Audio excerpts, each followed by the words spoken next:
you may be thinking Rotary is not going to the dogs. So we have with us today Dr. Doug Aichele. He and his wife live in Stillwater, where they maintain a small ranch and a dog kennel. Both are retired professors from Oklahoma State University, where they taught for many years. Doug was in the math department for 45 years and Regents Professor before he retired.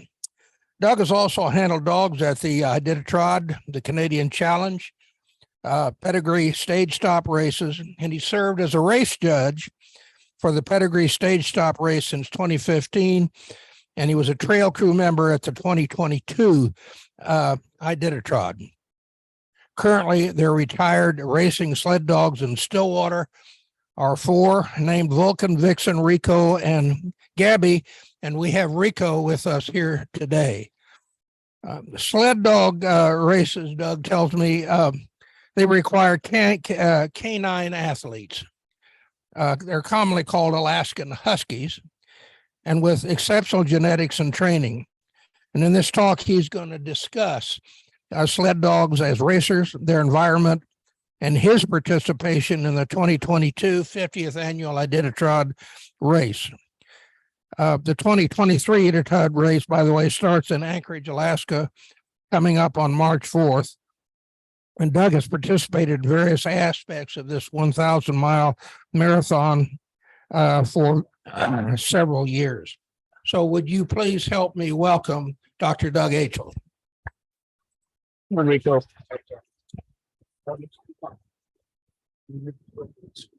I'm not going to use a microphone. You have to, because we want to record it. Oh, you got it? All right. As a math professor who taught large classes, I can talk loud. So, first of all, I understand my time limit, so I'm going to try to do this as quickly as I can, but I want to leave a little bit of time at the end for questions and so forth. This is Rico, and my handler today is Larry. A few weeks ago, we gave a talk to the Newcomers Club, and his wife Judy was my handler. So Rico knows his smell because Rico was with Judy. Okay, so I'll wander around a little bit, but I have to advance my slides here, and so bear with me a little bit. So I guess a question is, what is a sled dog? And these guys have to have a willingness to work and be part of the show. They got to be trained. This doesn't happen by birth or by chance. They're vaccinated. They have to be able to withstand very extreme temperatures and pre-race exams by veterinarians. The Alaskan Husky is the predominant racing dog in North America. They are not an AKC breed. They are not a foo-foo dog. These guys are primarily with Siberian backgrounds and then other things bred into them to meet the qualifications that I just mentioned. So Alaskan Huskies are a mixed breed. Typically, they weigh between 50 and 60 pounds, but they have a 100-pound heart. Rico here is a 70-pound guy with a 200-pound heart because he has a heart condition. And I do give him drugs daily to help him. And he's been here, like a lot of humans with this kind of a situation, longer than I ever thought he would. He's 13 years old. He's going on 14. So come here, Rico. Let's show him you a little bit about you here. First of all, he's got really big front legs. He has a torn Achilles tendon in his back leg where when he was racing, he got in a cattle guard. So there's no point in fixing that. He gets around just fine, but that is something that ended his racing career. And if you notice, even though I furminated him this morning, he does have 2 layers of fur These guys live outside. They don't live in the house. I have a kennel where they all stay. They like their boxes, and it reminds them of back in the day. So there's a little bit about what he looks like and what an Alaskan Husky looks like. Typically, they've got to want to eat. Their appetite is an important thing, because when you're on the trail and the food appears, they have to eat. Excuse me. So here's some Alaskan Huskies. This little talk was entitled Gumby and Rico and me. This all started with a dog named Gumby, who I rescued from the Iditarod in 2008. And he was here, and if any of you have read anything in papers or have seen me around, you know about Gumby. He's my heart. He was a Yukon Quest and Iditarod veteran several times. And in 2009, they pick one dog in the Yukon Quest. It's a much harder race, 1,000-mile race than the Iditarod. They pick one dog and they make a patch and a pin for that dog for the year. And Gumby was the 2009 pin and patch dog. He's super dog. There he is, and there's a picture of him in the 2006 Iditarod. And the picture on the left is at our cabin in Colorado. He used to sit up on top of the chairs and look at me. And here's Rico, and he wants you to know he's an Alaskan Husky too.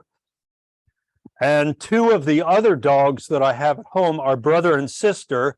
They are the offspring of Gumby, and their name is Vulcan and Vixen. And you better believe that they're Alaskan Huskies. I have raced them, and they usually, when they were younger, they're going to be 15. And by the way, they look just like this. Alaskan Huskies, because of the genetics, tend to live a little bit longer than a lot of other dogs, because some of the bad stuff is, bred out. But these guys are at home in the kennel, and they voted that Rico had to come today. And there's a picture of erasing them in 2012. There's Vixen in the back and Vulcan in front of her. And in case you wondered about Rico running and racing, here's a few pictures of Rico. The picture to the left, looking at Rico's butt. Just next to him is Vixen. They were always the dogs that ran together and lived together. And there's a couple of other pictures of them. And there's another picture of them in harness. And the mother of Vulcan and Vixen is Hina. She was a super Iditarod dog. I raced her across Canada in what's called the Canadian Challenge in 2014. That's where I took those pictures. Well, this one came from Iditarod, but that came from Canada. And I got to introduce Gabby. So Mr. Gumby passes away 3 years ago. My heart is broken. I get a call from one of my veterinarian friends, and she says, Gumby's back. I said, what? She sends me this picture. That is, if I show you the picture of Gumby and Gabby together, you say, oh my gosh, they're the same. And except for their personalities, they are not the same. I don't know much about Gabby's racing history, but it's there. But a lot of times you don't know that. I know about all these guys because I raced them and was with them, but sometimes you don't know about that. So something that a lot of people always ask me is say, are these dogs lead dogs? Every dog is trained to be a lead dog. Some dogs are better adapted to leading than others, but everyone's trained to be a lead dog because you never know on the trail when you might have to call upon one of the others to provide leadership. Lead dogs are always the ones in the front. Those that are closest to the sled are called the wheel dogs. Rico and Vixen historically were wheel dogs. They pull harder. I could bring Vixen in here today and Larry would have trouble holding her. She pulls so hard, still at almost 15. And So you have the wheel dogs close to the sled, and then you have the team and swing dogs in between. And that's how mushers decide where to place the dogs along the way. So now I'm going to tell you just a little bit about the Iditarod as a race, because there's a fact that I'm going to tell you. It's not a trivia fact. You saw some trivia facts. I don't have a music trivia fact, but I do have a trivia fact that I predict no one in this room will know when I get there. But back in 1925, there was a diphtheria epidemic that occurred in Nome, Alaska. There is no way to get to Nome in the middle of winter by plane, by boat, or anything. So the only way that the serum could get there was by sled dog. So they brought the diphtheria serum via sled dog 1,000 miles across. And there, I'm sure all of you have heard of Balto. Probably you've heard of Balto. He was supposedly the dog that ran the most and brought the serum, but in fact, he wasn't. In fact, he wasn't. The real dog that Balto was in the team going across, but in the last 20 miles into Nome, they put Balto on the front, and Balto came into Nome. It's like, yay, Balto, Balto. Yeah, okay, so they made statues, they did this, they did that. But the dog that ran over 200 miles was Togo, and the real hero of it is Togo. And there he is. Big Siberian-looking dog. Now, one of the times when I was at the Iditarod headquarters, they have Togo stuffed. He's about a third the size he was when he pulled across Alaska, but they really like Togo is in the minds of people. Well, okay. Joe Reddington, the guy who started the commemorative race for sled dogs across Alaska was a guy named Joe Reddington. And this was in 1973. They put it all together. So here's your trivia question. Where is Joe Reddington from? Oh, he's got to be from Alaska. Oh, yeah. He's from Oklahoma. Second question, where in Oklahoma? Don't say Stillwater. No, come on. It's not that good, but it's close. Kingfisher. Joe Reddington was from Kingfisher, Oklahoma, and he moved to Alaska. And he did a lot of things, but he's responsible for starting the Iditarod. Here's just a few facts about that race, 1,000-mile race. Let's see, the fastest winning time was a little over 7 days, but that was at the pandemic time when they shortened the race. So 7 days is not a true indicator of really how long it takes on the trail. More realistically, it's 8 days and something. But you can look, and there's a few other facts here that are kind of cool. The first woman that ever finished it was in the second year of the race, Mary Shields, and the first woman to ever win it was a person named Libby Riddles in 1985. She's still alive, and she's very much still part of the picture. There's only one person that has won it 4 times in a row. Now, I'm going to tell you why. Larry and I were talking about, well, you know, when do these dogs start racing and how long do they race? Okay, typically a yearling, a first-year dog, he's not part of the team. They're training him and teaching him, but he's not part of the Iditarod team. But a 2-year-old can be. And typically after they're 5 or 6, they're done. So Lance Mackey, who just died a few months ago, actually had a team of dogs that he raised and did that 4 years in a row thing. So it's not uncommon that mushers will have their own dogs and use them and interchange them, and they're good for 4 or 5 years. So that's a little fact. there's only two guys that have won it 5 times. And Dallas Seavey comes from a family, a history of mushers that have had great success in this race. Dallas Seavey won it when he was 18. Dallas Seavey was a college wrestler, actually. And then he got out of that and he got into sled dogs. Well, I think he was into sled dogs from the time he could walk, but he was also a very successful wrestler. Now, last year in the Iditarod that I was at, he came in second. So he could have been the guy that won it, the only 6-time winner, but he came in second. So how do sled dogs travel? Well, here's Gumby. You can see a picture of Gumby right there, sticking his head out of the box, second dog in on the top. And I took this picture. This is the way we used to travel. Dogs, we used to have 34 dogs on the trailer. And so in some of these boxes, and that board flips down so that the dogs are in there and they have a stub chain so they can't jump out. Then you can see all the harnesses in the back there. Behind that door is a very small area where we used to sleep.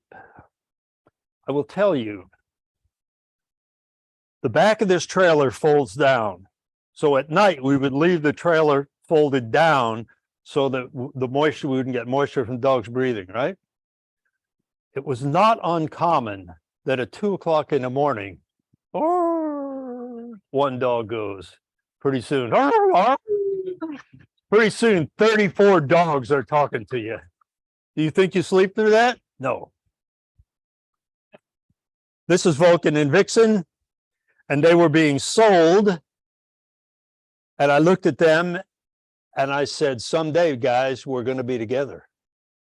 And that's a very special picture for me because they were sold and I had no idea where they were going. It was in 2010. And it took a couple of years for them to finish racing and come back and me eventually get them. How do they travel? Well, I mean, hey, different ways. So this is the Iditarod last year that I went to. I've been to the Iditarod 5 times. I've done different things at the Iditarod 5 times. I have never run the whole race. I have run parts of the race with dogs. So get that out clear. But last year I applied and was assigned to being at one of the checkpoints. There are 24 checkpoints. I'll show you a picture of that in a minute. I was assigned to a checkpoint. They fly you out on a small plane, and I was there for 2 weeks. And yeah, enough about that. Anyway, so the Iditarod always starts on the first Saturday of March, coming up, starting very soon, right? There's what's called the ceremonial start. And that's where the big hoopla and everything occurs. That's really a lot of fun. Last year was the 50th iteration of the sled dog race. What did I get for going and being involved in it? See this hat? That's it. That was my award. Froze my butt off for 2 weeks. Ate a little bit. Yeah, it was good. There were 49 dog teams that came or started the race last year. There was about 30 that finished. There are 24 checkpoints along the way. I'll show you. So people will say, well, do they have to stop somewhere? Yes, they have to stop 3 times. A 24-hour time. There has to be a 24-hour layover along the way somewhere. And then there's an 8-hour rest, which occurs on the Yukon River. And then there's an 8-hour rest, which is at the last checkpoint at White Mountain, which is the second to last checkpoint before the end. So there are required stops.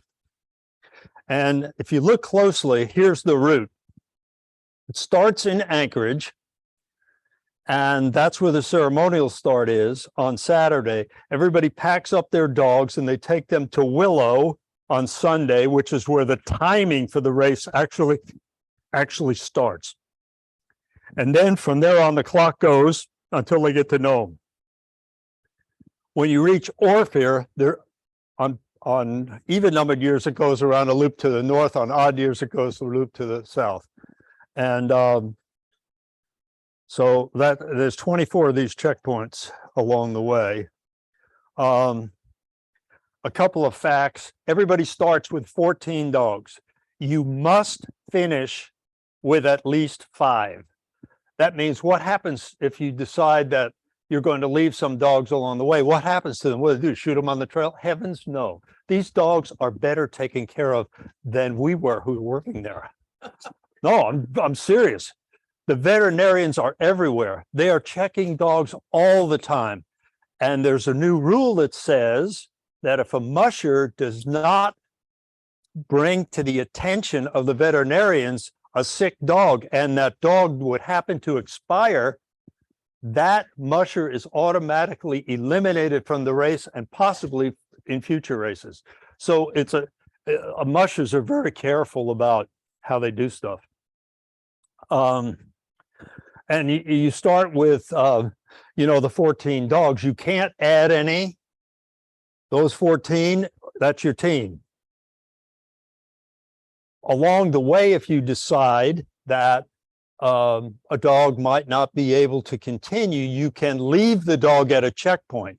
That was one of our jobs, to maintain and take care of these dogs. I was at Rainy Pass. I have a little follow-up to this that shows you all about what happened there. But yeah, we have to take care of them. Veterinarians are there to take care of them. Dogs can't be loose. And there's certain rules about how they're hauled in the sleds. So here's a couple of pictures of the beginning, the ceremonial start. This was in downtown Anchorage on March 4th. A lot of snow that day. Now, was I there? No, I did not take this picture because I was part of the trail crew. They already flown me out to the checkpoint. So I didn't see this. Then the next day they go up to Willow, and this is where the timing actually starts. Well, what's in a sled? About 400 pounds of stuff. It's very heavy. And then besides that, you've got the musher on the back. So here's another one of your trivia questions. So this is what the musher sees. So here's the trivia question. Besides the lead dog, what did the dog see? Come on, guys. What? If you're not the lead dog, what do you see? All right, okay. I thought that was pretty funny. Along the way at a checkpoint, there is straw, and the mushers string out the straw, and the dogs just lay in the straw and rest and are fed and taken care of by the musher. People that were part of the trail crew like me, we cannot mess with. We're not allowed to touch the dogs, and that's rightfully so. This whole situation is very cold. You'll notice these dogs have booties on. These dogs have coats on. Dogs wear booties.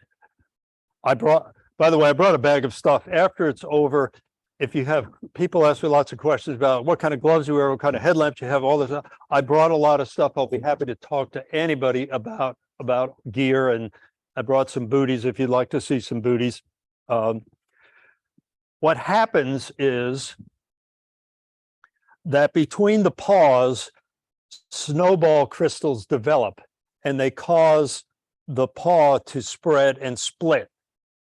So what you do is you put the booties on, not to keep their feet dry because it's cold anyway, there's typically no water except sometimes. So it's a protection against foot splitting. And Desitin is the thing, what Desitin is. Dogs' feet are always rubbed down between their paws with Desitin. One of the really bad things that happened is called overflow. You have a stream on top, it's frozen, but on top of the stream there's water. So you got to go through the stream. Oh, that doesn't look too bad, but check this out. There's an overflow situation. The musher, the dogs, everybody's wet. When you're wet at minus 30, you don't dry out. You freeze out. And so what happens at a checkpoint if the musher decides that the dog can't go on? Typically what happens, you leave the dog at the checkpoint and then it's flown back to Anchorage or to Nome in a very small plane, in a Cessna 180, 185. This was really funny because last year we put 5 dogs in this little Cessna, right? And I knew the pilot, so I said, well, what, you're up to 2,500 feet typically, I said, what happens if these guys start screwing around? These dogs can start messing around. He says, I just dropped 200 feet. They settle right down. So there are ways. And then Nome is where it all ends. And this is the guy who won it last year. It wasn't a record time, but a good time, 8 days, 14 hours. So it's, more like 8.5 days. Brent Sass, he's one of these guys last year that won it that has a really, really good team, and he's looking to win it again this year. His dogs are just at that age, that I was telling you about. And here's Dallas Seavey. I took him out. The guy that came in second, I took his picture out for time. Now, where did I just get back from? I just got back from the pedigree stage stop race, which I've been at 14 years. And I've run dogs in it. And since 2015, I've been one of the race judges. This race goes from Jackson Hole, Wyoming, through Northwest Wyoming and into Idaho, Driggs, Idaho. In the years I've been at the Iditarod, I have never been as cold as I was 2.5 weeks ago in Wyoming. My Lord. As a matter of fact, one day we had to cancel the race because minus 35 ambient temperature, minus 45 wind chill, too bad for the dogs. The veterinarians called it off. So very cold. How many people have been to Jackson Hole, Wyoming? Okay.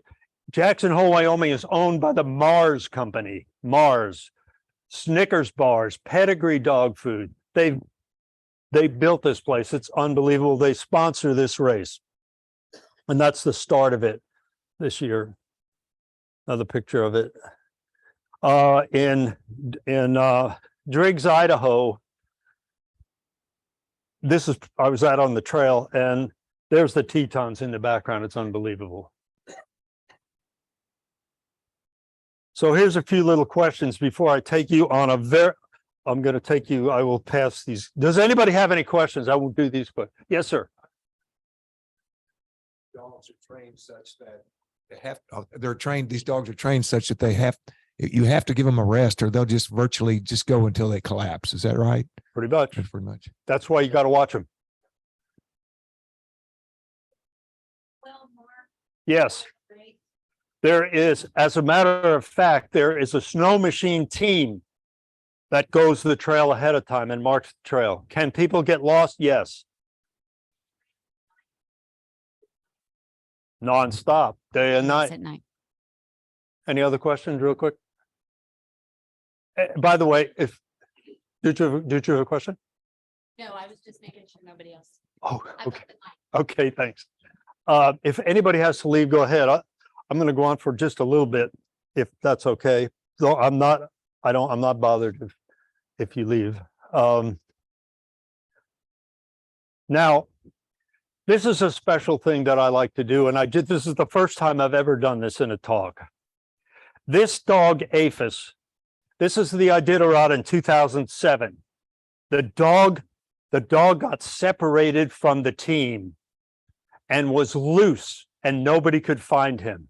And for 11 days, this dog wandered around trying to survive, and eventually did survive. And the thing that's neat about this is in 2009, when I was there driving dogs on the Iditarod Trail, he was there and he was on my team. So after he survived this in 2007, he was in the kennel, we drove him, and he eventually finished the Iditarod in 2011. So I kind of dedicate the talk to Mr. Aphis.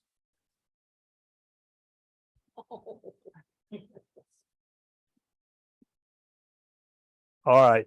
So there's 11 days, the dog survival. All right. Now this will only take me a minute or two, but there's one way I really want to close this for you guys, because this is special.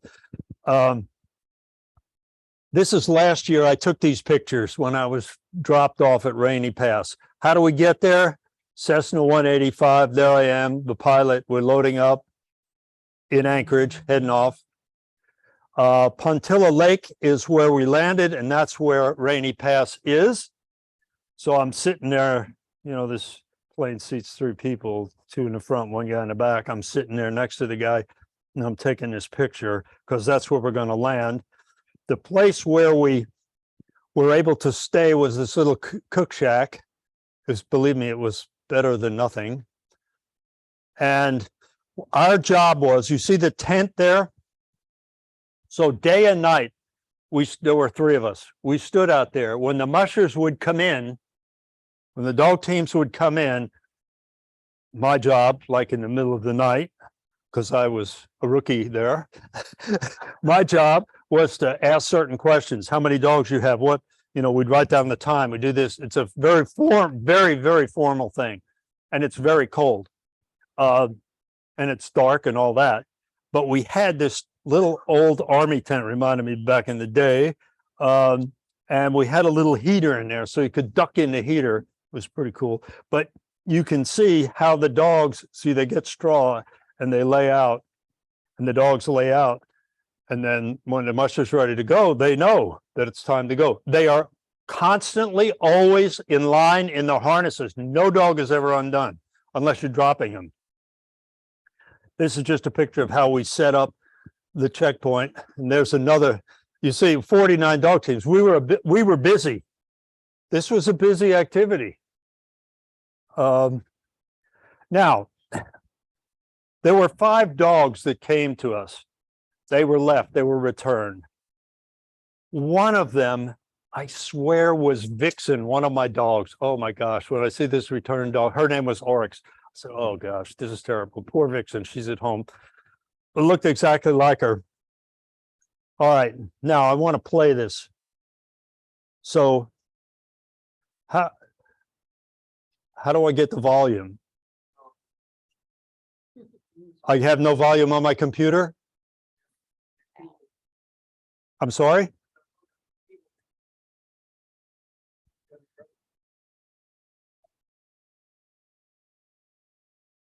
Wait a minute, we gotta go. Okay.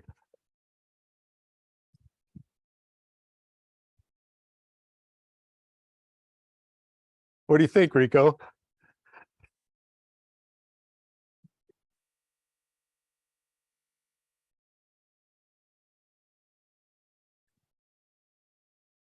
Okay, I came out one morning. I was in the shack. I came out and it was barely light. And I looked and this one dog went, "Ooh," and pretty soon all 5 of them, I got my phone out and I took it because it's just so typical of what happened. So I want to share that with you. And then this is Oryx. She's the one who looks just like my Vixen. And they loaded her up and she made it home. Now, what happens to these dogs when they're returned? They go back to Anchorage, and there's a big line, and their owners come and pick them up. They know that they're there to be picked up. They're very well taken care of. Oh, there's the second place guy. He lost by less than an hour. And that is the end of my talk. Thank you. I'm sorry I ran over. If you want to have any questions about gear or any questions at all, I'm hanging out here. So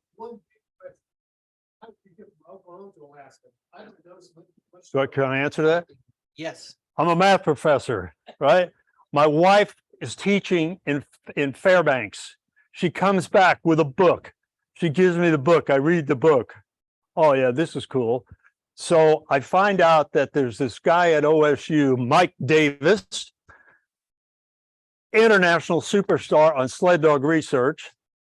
He and I start writing papers together. Pretty soon I got dogs and I'm there.